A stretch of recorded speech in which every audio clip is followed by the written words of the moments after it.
నమస్తే రమగారు. నమస్తే జయ. రమగారు, ముక్కోటి ఏకాదశి ఈ రోజు యొక్క విశిష్టత. దీన్నే మనం వైకుంఠ ఏకాదశి అని కూడా అంటుంటాం కదా.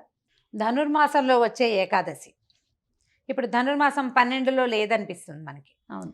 అయితే మార్గశిర మాసం నుంచి ఈ మన మధ్యలో కొంచెం అంటే సూర్యుడు గతి మార్చుకోగానే మన ధనుసులోకి ప్రవేశిస్తాడు. ధనురాశిలోకి ప్రవేశించగానే మనకి ధనుర్మాసం మొదలవుతుంది. ఆ తర్వాత వచ్చే ఏకాదశిని మనం ముక్కోటి ఏకాదశి అంటాం. అయితే ఏకాదశి అనేది ఒక ప్రత్యేకమైన తిథి, భగవంతుడికి అత్యంత ప్రీతిపాత్రమైనదని చెప్తారు. దీనికి ఒక పూర్వగాథ ఏం చెప్పుకుంటామంటే, మురాసురుడనే ఒక రాక్షసుడు, ఆయన విష్ణుమూర్తి ఆయన యుద్ధం చేస్తున్నప్పుడు, అతనితోటి యుద్ధం చేస్తున్నప్పుడు ఈ మురాసురుడు నీళ్లలో దాక్కున్నాడు. విష్ణుమూర్తి అతనితో యుద్ధం చేసి చేసి చేసి చేసి చివరికి విసిగిపోయి ఆయన వెళ్ళి ఒక గుహలో నిద్రించాడట. నిద్రిస్తే నీళ్లలో దాక్కున్న మురాసురుడు అప్పటిదాకా కనపడలా, స్వామి కనిపించలే. అతను బయటికి వచ్చి ఈ గుహలోకి ప్రవేశించి స్వామివారి మీదకి ఖడ్గం ఎత్తాడు. విష్ణువు మీదకి ఖడ్గం ఎత్తేసరికల్లా నిద్రాముద్రాభిరాముడుగా ఉన్నటువంటి విష్ణుమూర్తిలోంచి ఆయన ఒక తేజస్సు, ఆ కళ ఒక కన్యకా రూపంలో ఈ మురాసురుని సంహరించింది. తనలోంచి ఉద్భవించిన ఆ కళకి ఆయన ఏకాదశి అని నామధేయం చేశారు.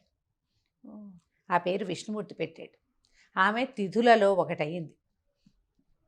ఆ ఏకాదశి ఈయనకి అత్యంత ప్రీతిపాత్రమైన తిథి. ఏకాదశి నాడు ఉపవాసం చేయటం, ద్వాదశి నాడు పారణ చేయటం అత్యంత ప్రీతి పాత్రమైన విషయం విష్ణుమూర్తికి. మనం చాలా కథల్లో ఆ మాట చెప్పుకుంటూ ఉంటాం. అంబరీషోపాఖ్యానంలో ద్వాదశి పారణ ఎంత ప్రాముఖ్యమైనది చాలా చెప్పుకుంటాం. అయితే ఆ ఏకాదశి ప్రతి నెల మనకి 2 సార్లు వస్తుంది.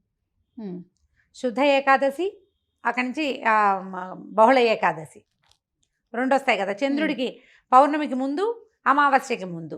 అయితే ఒక్కొక్క ఏకాదశికి ఒక్కొక్క ప్రత్యేకమైన పేరు కూడా ఉంది. భగవంతుడు మొట్టమొదటి చాతుర్మాస్య దీక్ష ప్రారంభం అవుతుంది. అది కార్తీకంలో ఆషాఢ శుద్ధ ఏకాదశి నాడు తొలేకాదశి అంటాం, వాళ్ళు పడుకుంటాడు. కార్తీక శుద్ధ ఏకాదశి నాడు నిద్రలేస్తాడు. ఈ మధ్యలో 4 నెలల కాలం విష్ణువుకి యోగ నిద్రా కాలం అని, ఆయన నిద్రాముద్రాభిరాముడుగా ఉంటాడని చెప్తారు.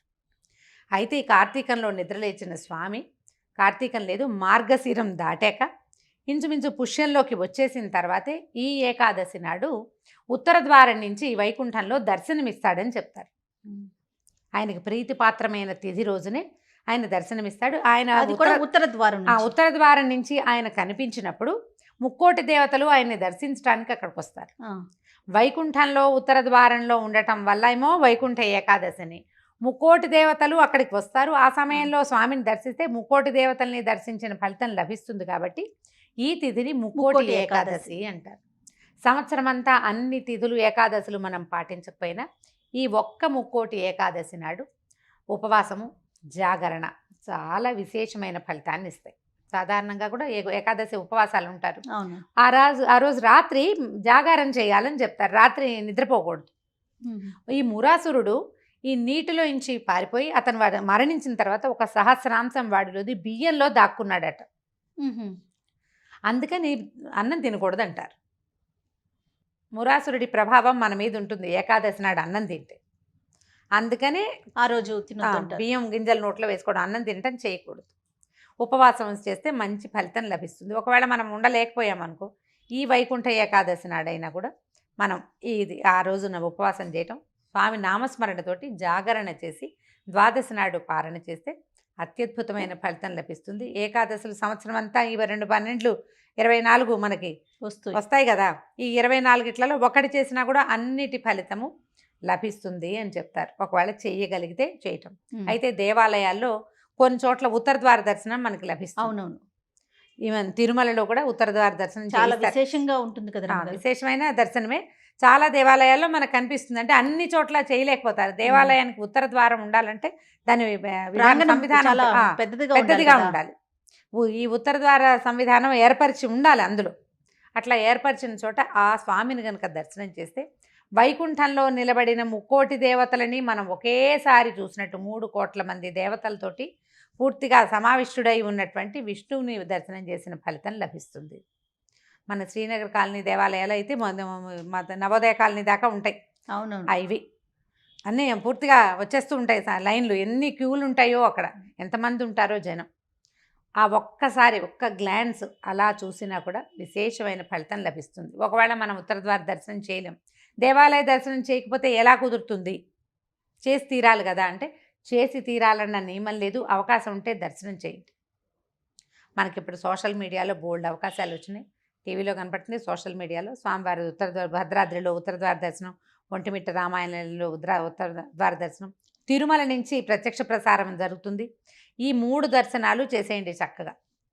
ఇది తలుచుకోండి, ఈ రోజున స్వామివారు ఇట్లా ప్రసన్న స్వరూపంతో దర్శనమిస్తాడు అని. ఇలాంటి దర్శనం చాలా అత్యద్భుతమైంది. ఈ ఒక రోజైనా అన్నం తినకుండా ఉంటే మంచి ఫలితం లభిస్తుంది. జాగారము ఓపిక, చేయగలిగిన ఓపిక.